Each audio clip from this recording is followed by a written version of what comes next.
जिला केंद्रीय सहकारी बैंक की शाखाओं में हुई दैनिक वेतन भोगी भर्ती गड़बड़ी की जांच शुरू हो गई है और इसी के लिए सहकारिता विभाग के संयुक्त आयुक्त यूबीएस राठिया आज राजनांदगांव जिला केंद्रीय सरकारी बैंक पहुंचे।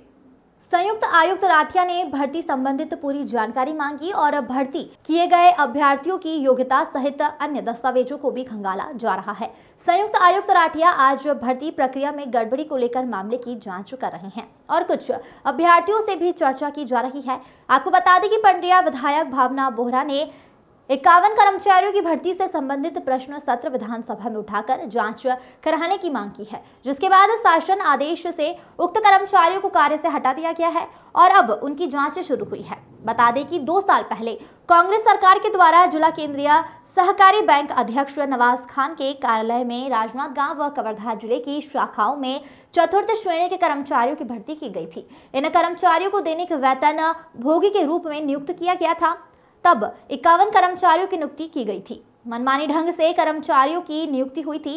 इस कर्मचारियों को वेतन भत्ता के साथ फैसिलिटी भी मिल रही थी, लेकिन प्रदेश में सरकार बदलते ही मार्च में इन्हें काम से हटा दिया गया। भाजपा ने आरोप लगाया है कि भर्ती प्रक्रिया में किसी भी तरह से नियमों का पालन नहीं किया गया है। मनमाने ढंग से कर्मचारियों की नियुक्ति कर गड़बड़ी झाला की गई है। विधानसभा में मामला उठाने के बाद शासन में जांच करने के लिए कमेटी गठित की गई है, जिसके बाद संयुक्त आयुक्त ने राजनांदगांव बैंक पहुंचकर जांच शुरू कर दी है। इस जांच के बाद केंद्रीय सहकारी बैंक के पूर्व अध्यक्ष नवाज खान की मुश्किलें बढ़ती हुई दिखाई दे रही है। राधेश्याम शर्मा की खास रिपोर्ट।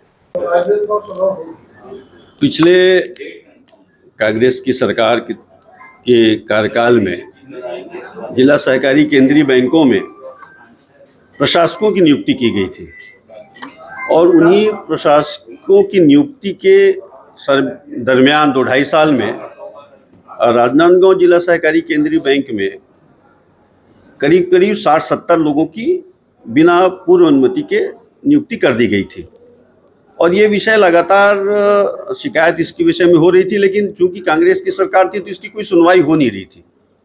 लेकिन जैसे सरकार बदली और भारतीय जनता पार्टी की सरकार आई, तब पंडरिया की विधायक श्रीमती भावना बोहरा ने एक ध्यानाकर्षण प्रस्ताव विधानसभा में लाया और सरकार से इस पूरे विषय में जानकारी चाहिए। तो हमारे सहकारिता मंत्री श्री केदार कश्यप जी ने अपने जवाब में बताया कि राजनांदगांव जिला सहकारी केंद्रीय में भी जो भी भर्तियां हुई हैं उसमें नियमों का पालन नहीं किया गया है, पूर्व अनुमति नहीं ली गई है और उन्होंने वहीं से घोषणा की कि अनियमित जो नियुक्ति हुई उनको तत्काल उनकी सेवा समाप्त कर दी जाएगी। और उसी के तारतम्य में आपने देखा होगा पिछले महीने सभी 51 लोगों की सेवा समाप्त कर दी गई।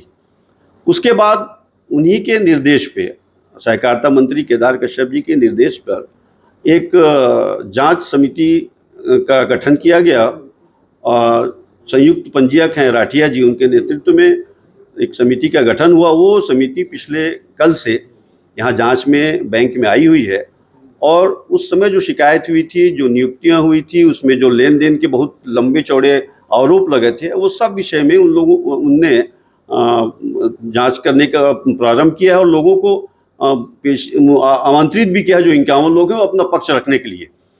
तो ये पूरी प्रक्रिया में 2 दिन में जो जांच के विषय निकल के आएंगे तो मुझे पूरा विश्वास है कि जो दूध का दूध पानी का पानी हो जाएगा। बस उसमें एक चीज़ मैं अपने मन से जोड़ना चाहता हूँ कि जो जिला सहकारी केंद्रीय बैंक रजिस्ट्रार कोऑपरेटिव सोसाइटीज़ के नियमों से बंधा हुआ है और किसी भी काम के लिए रजिस्ट्रार कोऑपरेटिव सोसाइटी की पूर्व अनुमति आवश्यक है।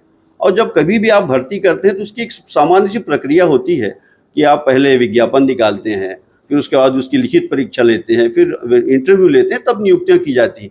यहाँ तो ऐसा हुआ है कि जब मर्जी आया, आप 51 लोगों की सूची देखोगे तो आपको लगेगा कि पता नहीं कहाँ से लोगों को कब मर्जी आया कब उठा करके बैठा दिया गया है।